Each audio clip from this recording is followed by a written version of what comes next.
Hai semuanya, welcome para pejuang kripto, welcome to Docsans Official Channel. Oke, mari kita bahas. Mau kaya, beli Bitcoin, jangan emas. Berbagai informasi yang disampaikan di dalam sini merupakan analisa internal pribadi, bukan acuan dalam membeli ataupun menjual. Ya, di sini kita beli Bitcoin bukan emas ya. Kenapa Bitcoin?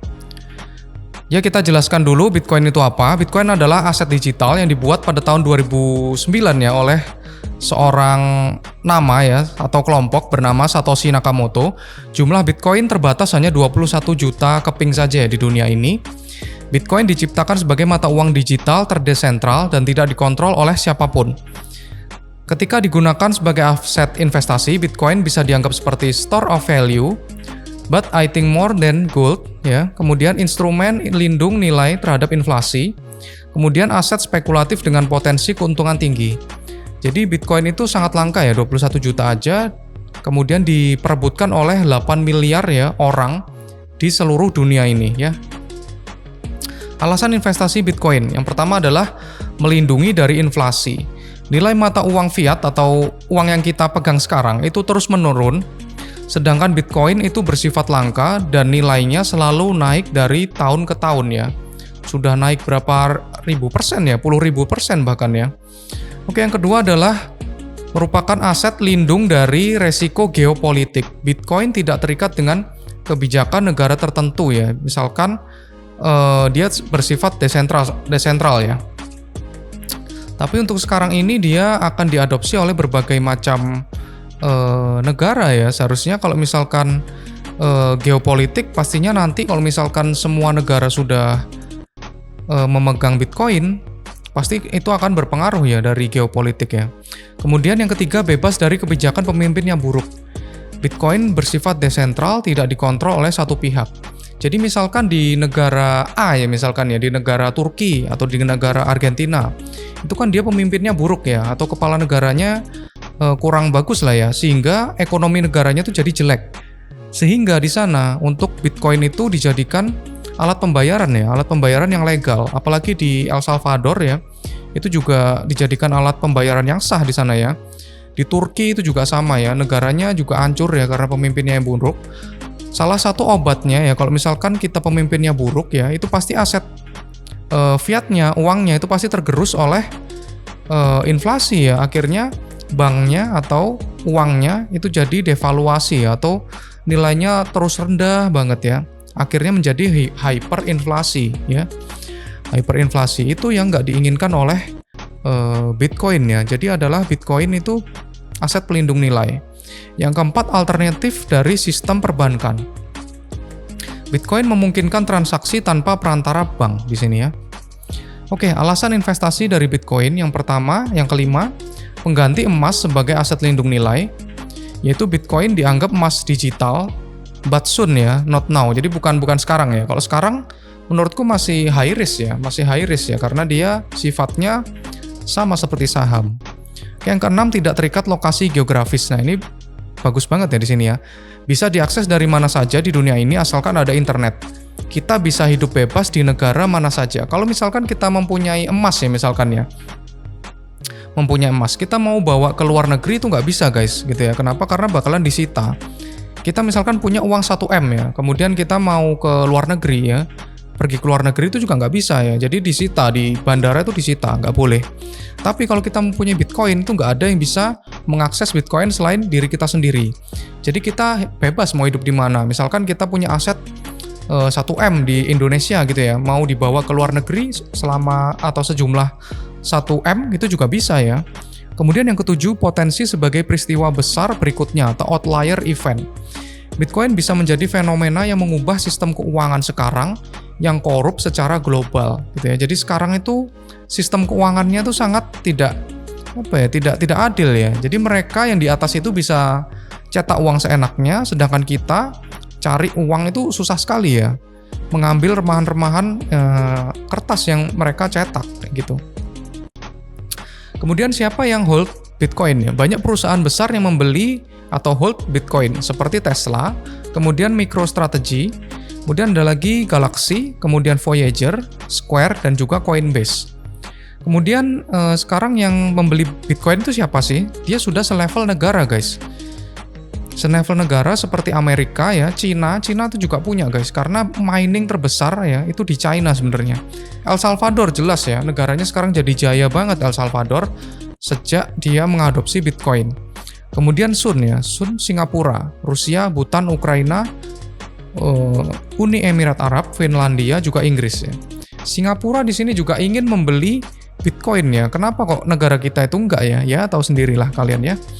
So, kalian apakah merasa lebih pintar dari mereka semua ya? Yaitu perusahaan besar dan juga negara maju. Negara maju, perusahaan besar itu sudah beli Bitcoin. Kalian kapan ya? Oke, kemudian ada studi case ya di sini ya. Jika kita hold $100 pada 2010 ya, pada tahun 2025 kita tetap akan mendapatkan $100. Padahal harga bahan pokok atau aset dan lain-lain itu sudah naik berkali-kali lipat ya. Jadi di sini purchasing power kita menurun, itulah yang namanya inflasi di barangnya ya, atau devaluasi fiatnya. Jadi kita $100 mungkin dulu bisa beli apa aja ya, sekarang $100 itu cuman bisa beli apa mungkin ya, makanan seperti itu ya. Sedangkan kalau kita beli $100 Bitcoin ya di tahun yang sama di 2010 dan kita masih hold sampai sekarang, kita pasti sudah jadi sultan dan nggak perlu bekerja lagi, guys. Kita nggak perlu bekerja lagi pasti ya. Kesimpulannya, harga Bitcoin pasti naik saat siklus bull market. Jadi untuk Bitcoin ini karena sifatnya masih belum seperti emas, dia masih ada siklus-siklusnya ya. Sama seperti barang saham ya. Barang saham atau aset komoditas lainnya ya. Kemudian 6 alasan kenapa Bitcoin itu berharga. Yang pertama dari scarcity ya. Scarcity itu adalah kelangkaan. Jadi di sini ada 21 juta Bitcoin aja yang tersedia, nggak bakalan bisa dicetak lagi. Kemudian transparan. Ya kita bisa melihatnya di blockchain ya. Ini transfer kemana, nggak ada yang ditutup-tutupi. Untuk saat ini masih asetnya desentral, yaitu asetnya tuh tersebar ya, nggak dikuasai oleh satu pihak atau satu entitas manapun. Kemudian borderless ya, Bitcoin bisa dikirim kemana aja di luar negeri ya, tanpa permisi ke siapapun ya, borderless ya. Kita bisa kirim ke Filipina, Italia, seperti itu ya, ke Amerika itu juga bisa ya. Kemudian freedom ya, Bitcoin ini dikontrol oleh kita sendiri, nggak dikontrol oleh siapapun. Kalau misalkan kita nabung uang di bank, itu uang kita titipin ke bank. Kalau misalkan banknya hancur ya atau bangkrut, uang kita juga ikutan hilang, gitu ya. Jadi kita nggak benar-benar punya uang kita kalau misalkan kita simpan di bank itu. Tapi kalau misalkan kita Bitcoin, kita simpan sendiri, itu asetnya adalah tanggung jawab kita sendiri. Yang ke-6 adalah fungible ya. Ya, kemudian emas di sini. Emas adalah logam mulia berwarna kuning mengkilap, bersifat langka, tidak mudah berkarat, dan sangat tahan lama. Dalam kode kimianya, ya nggak penting lah ini ya. Emas sudah menjadi mineral atau sumber daya alam, ya, atau komoditas yang berguna dan digunakan sejak ribuan tahun yang lalu, 3000 sebelum Masehi, ya. Emas juga dikenal sebagai God's money, ya. Kenapa kok dia disebut uang Tuhan? Karena Tuhan menyediakan emas ini di dalam tanah ya, atau di dalam bumi ya. Dia tersedia di alam dan juga sangat langka ya. Tapi Tuhan itu menciptakan emas ini ya. Ya, alasan investasi emas yang pertama adalah sama ya, scarcity. Emas adalah sumber daya alam terbatas, jumlahnya di bumi tidak bisa ditambah sembarangan. Proses menambangnya juga mahal dan kompleks, sehingga pasokannya tidak mudah bertambah. Di sini tidak mudah bertambah, bukan berarti tidak bisa bertambah ya. Untuk inflasinya, emas ini inflasi ya. Kalau misalkan Bitcoin itu nggak ada inflasi. Kalau misalkan emas, ini ada inflasinya 1,5 sampai 2,5% per tahun ya. Kemudian prinsip kelangkaan ini membuat emas memiliki nilai intrinsik. Ya, oke.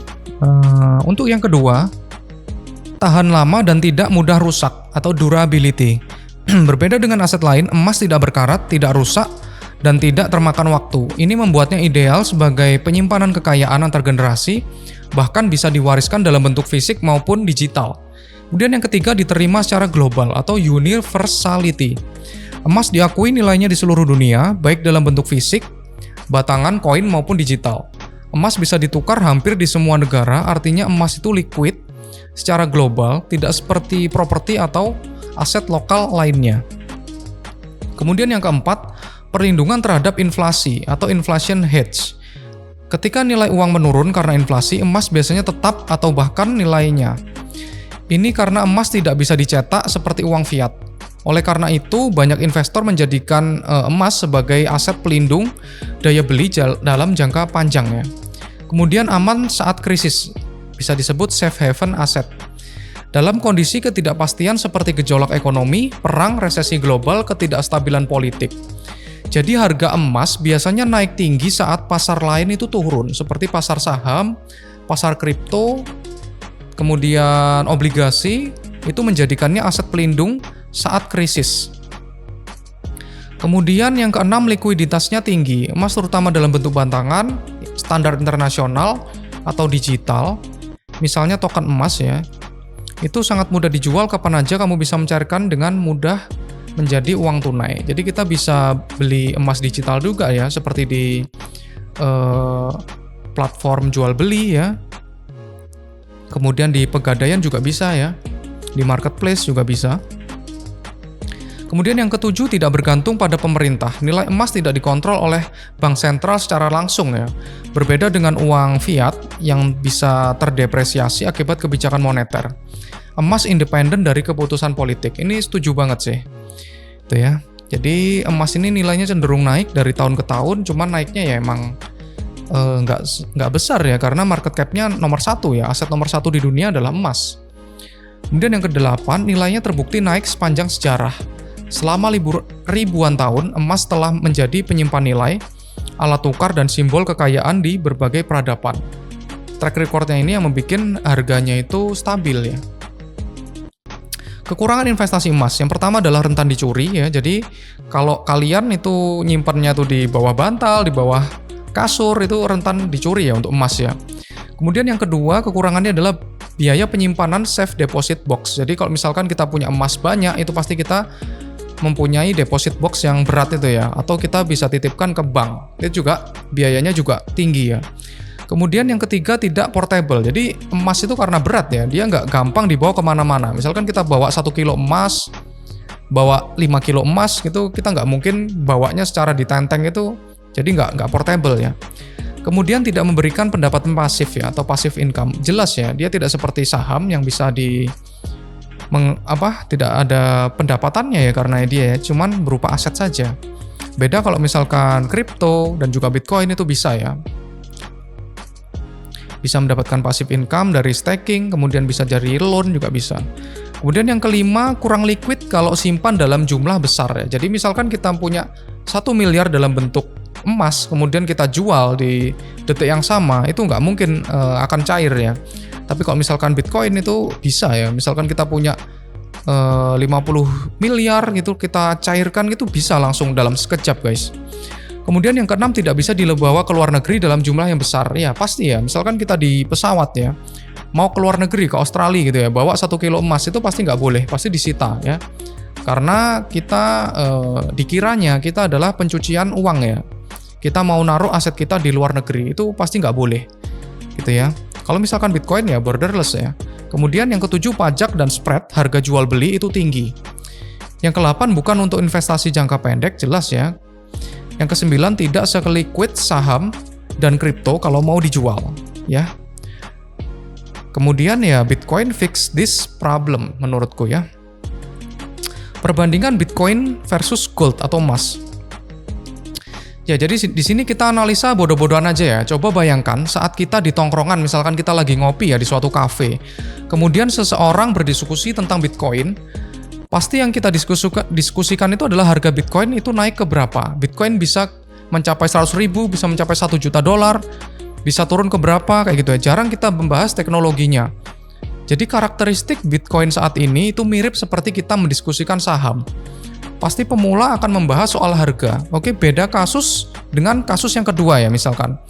Kita membahas tentang emas ya. Ada sepasang teman ya, misalkan di kafe juga ya, lagi ngopi gitu ya. Emas nih, aku pengen beli emas gitu. Pasti mereka jarang juga bilang harga emas ini akan keberapa ya bulan depan ya. Bisa nggak dia naik 100%? Harga emas tahun depan bisa 2x, 3x gitu. Apakah kayak gitu? Nggak pernah ya. Apakah ada potensi bull market? Apakah bear market emas? Emas bisa naik 100% setahun nggak? Saya pribadi belum pernah ya menemukan pembicaraan tersebut. Ya, kita kalau mau beli emas ya beli aja ya tanpa memperhatikan harganya, tanpa memikirkan harga. Karena harganya cenderung naik ya. Dalam waktu ke waktu, harga cenderung naik ya. Kenapa? Karena aset emas itu sudah sangat mature ya guys ya. Sudah menjadi aset pelindung nilai selama beribu-ribu tahun kayak gitu ya. Jadi kesimpulannya apa? BTC atau Bitcoin itu mirip saham, bahkan mirip Nasdaq dan S&P, belum menjadi emas 2.0. Di sini sudah jelas ya.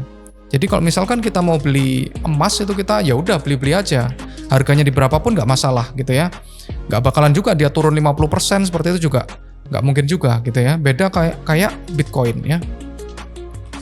Oke, nextnya market cap emas versus Bitcoin. Emas sekarang sudah 22 triliun ya, untuk Bitcoin masih 1,6. Jadi untuk Bitcoin sendiri masih 7,5% dibanding emas. Bitcoin masih sangat undervalue dibandingkan dengan emas. Potensi keuntungannya jauh lebih tinggi kita hold Bitcoin daripada emas. Ya, di sini gambar di samping sangat mengubah pola pikirku ya guys ya. Jika kalian mau ya memperoleh benefit dari fiat, kemudian emas, saham, tugas kalian itu sederhana guys. Cuma beli Bitcoin. Menurutku it's a massive for me ya. Masif banget ini. Untuk pengetahuan ini sangat penting ya. Jadi dari gambar di samping itu, jika kamu mau uang itu kamu belilah fiat ya, fiat money. Kalau kamu ingin kelangkaan, kamu belilah emas. Jika kamu ingin mendapatkan gains ya atau kenaikan harga, get stock atau saham ya. Tapi kalau kamu mau semuanya di dalam satu aset itu belilah Bitcoin ya. Jadi Bitcoin ini sangat luar biasa sekali guys. Ya, di sini perbedaannya lagi ya, Bitcoin dan gold. Yang pertama adalah dari supply. Oke, dari supply-nya Bitcoin itu jelas ya, 21 juta direbutkan oleh 8 miliar orang di seluruh dunia. Sedangkan emas itu supply-nya selalu bertambah 1,5% tiap tahun ya. Bahkan 2,5%. Kemudian untuk ketahanannya pasti juga sama ya ketahanannya ya. Untuk portability-nya jelas ya, Bitcoin bisa dibawa kemana-mana, bisa dikirim kemana-mana. Pokoknya Bitcoin ini more than gold menurutku. Ya, di sini perbedaan antara Bitcoin dan juga emas ya. Emas sudah ribuan tahun digunakan sejak 3000 tahun ya, 3000 tahun sebelum Masehi. Kalau Bitcoin baru 2009 ya, aset yang sangat baru sekali ini guys. Oke, kelangkaannya emas itu tadi masih inflasi ya. Kalau misalkan Bitcoin itu sangat terbatas 21 juta. Emas bisa dipalsukan di sini ya. Untuk emas ya, banyak kasus pemalsuan emas. Kemarin di Antam ya, di Antam itu juga dipalsukan ya. Karena kalau Bitcoin tidak bisa dipalsukan, oke? Karena dia ada di blockchain dan juga karena kriptografi. Oke, nextnya adalah chart dari Bitcoin versus gold. Oke, di sini kita bahas Bitcoin ya, chart Bitcoin terhadap gold ya. Di sini kita bisa melihat ya, untuk harga Bitcoin dia sudah mencapai support logaritmiknya ya, dekat support banget.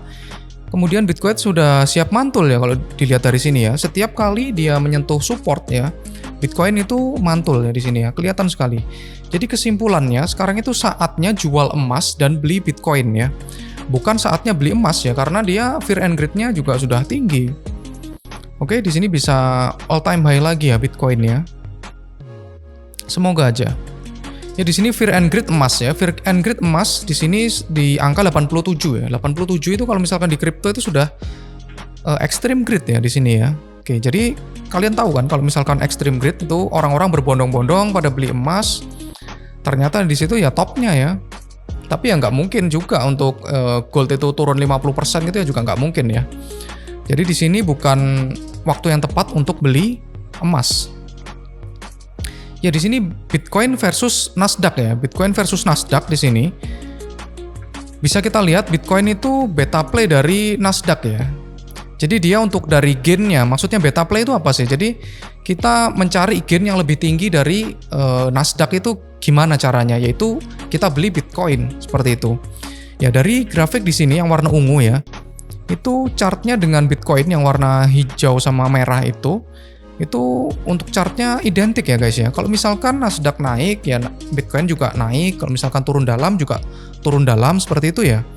Jadi di sini sangat apa ya, Bitcoin mencerminkan saham ya, mencerminkan saham, bukan seperti emas. Belum ya, nanti kalau misalkan market cap-nya sudah tinggi, kemungkinan dia akan menyerupai emas. Oke, ya kesimpulannya ya saatnya jual emas sama ya beli Bitcoin ya. Kemudian ya di sini untuk Bitcoin ya serasa atau beta play dari Nasdaq bukan emas ya. Jadi kalau misalkan kalian beli Bitcoin itu mindsetnya kalian itu jangan Bitcoin ini adalah emas gitu. Belum menjadi emas ya, tapi akan menjadi emas. Ya di sini 3 sentimen di dunia ini sekarang berfokus pada 3 orang ini ya. Kalau misalkan di market apapun ya, saham, kripto dan lain sebagainya itu ya. Jadi dari Trump, Xi Jinping sama Jerome Powell ya. Di sini kalau misalkan terjadi penurunan suku bunga ya, atau Jerome Powell ini ngomong lah akan menaikkan suku bunga, menurunkan suku bunga kapan gitu, pasti market akan merespon positif ya. Kalau misalkan Jerome Powell akan menurunkan suku bunga, pasti langsung disambut positif oleh market, langsung ke 100.000 ya pasti BTC ya. Ya di sini aku bahas lagi Bitcoin versus M2 Global Liquidity Index ya. Sekali lagi Bitcoin harganya tergantung pada global liquidity ya, sama seperti saham. Kalau misalkan global liquidity-nya naik ya, harga Bitcoin kemungkinan besar juga ikut naik ya, ikuti global liquidity index ya. Ya, kesimpulannya, yang pertama Bitcoin adalah aset terbaru yang mempunyai kelebihan dari emas, saham, dan fiat. Itu dijadiin satu, yaitu Bitcoin ya. Jadi betapa powerfulnya ini ya. Kemudian juga ETF-nya juga paling laku sepanjang masa ya. ETF yang paling laku sepanjang masa adalah ETF dari Bitcoin. Negara juga mengadopsi Bitcoin. Wah, super powerful sih kalau Bitcoin ini ya. Jadi kalian ya harus mempunyai Bitcoin itu porsinya 60% Bitcoin ya, sampai 70%, kemudian 40-30%-nya itu Bitcoin, altcoin juga bisa, altcoin atau meme coin. Jadi yang penting Bitcoin itu atau aset yang super power ini ya, kalian harus mempunyai 60% ya di portofolio kalian. Kemudian yang kedua, Bitcoin sangat undervalue dibandingkan emas. Sudah kelihatan ya tadi ya dari market cap-nya, itu masih 7,5% dari market cap emas. Karena Bitcoin pastinya akan menyalip market cap dari emas. Yang ketiga, Bitcoin saat ini memiliki karakteristik saham yang volatil naik turun dibandingkan emas. Betul. Kemudian 4, Bitcoin adalah aset the next wealth transfer event ya. Jadi aset transfer kekayaan yang selanjutnya ya. Kalau dulu misalkan kakek kalian itu asetnya itu emas, yang hold emas pasti kaya kalau misalkan dulu ya. Kemudian yang beli properti itu juga pasti kaya kalau misalkan dulu ya. Kalau sekarang udah nggak relevan. Kemudian ada juga misalkan bapak kalian ya yang beli saham dan di hold pasti juga kaya sekarang ya. Untuk next generasi apa? Yaitu Bitcoin. Kemudian yang kelima, semakin banyak negara hold Bitcoin, kita nggak boleh ketinggalan karena nanti bakalan kehabisan guys. Kita dapat harga mahal. Sekarang harganya Bitcoin sudah 1,3 miliar rupiah ya. Nanti pasti bakalan naik ya, semakin naik ya. Kecuali nanti bear market ya. Bear market saatnya serok. Oke, kemudian aset yang tidak boleh kita lewatkan karena ini adalah aset yang hadir 100 tahun sekali ya. Jadi untuk Bitcoin ini adalah merevolusi keuangan ya. Merevolusi keuangan yang korup yang sekarang itu yang nggak adil. Yang ketujuh, kumpulkan Bitcoin sebanyak mungkin untuk pensiunmu. Ya, ini bull market belum terjadi dalam waktu dekat ya guys ya. Tetap ya, stay in the market, trade and serok kencang di bulan Mei ataupun Juni ya, sebelum red cut ya. Juni akhir akan red cut dan QE, market akan rally pada Juli sampai Desember. Terima kasih sudah menonton videoku, jangan lupa like, subscribe, dan share. Terus kalau mau tanya-tanya bisa ketik di kolom komentar di bawah. Kemudian ingat, segala perbuatan buruk kita selalu ada balasannya. Kalau di dunia namanya karma, kalau di akhirat namanya dosa. So, jangan lupa berbuat kebaikan. And bye-bye.